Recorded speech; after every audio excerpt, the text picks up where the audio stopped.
How to deactivate Uber driver account. Hey everybody, welcome back to our channel. In this video I'm going to guide you through the steps on how you can deactivate the Uber driver account, so make sure to watch the video till the very end.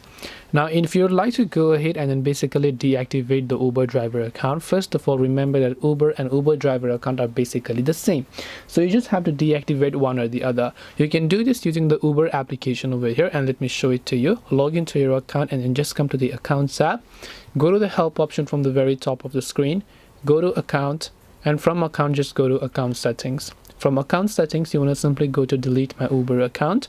Then here you can see it says delete my Uber account link, right? So you can just tap on it.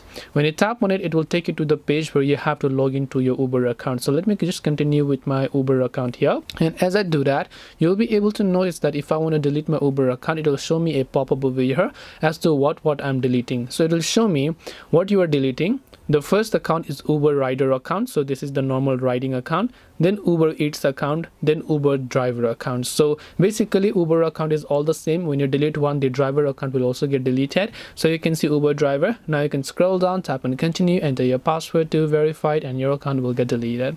That's all it takes to delete your Uber driver account or deactivate it. Hope this video was very helpful. If you have got any more questions, then feel free to also leave them down below. Thank you for watching till the very end of this tutorial, and see you soon in the next video.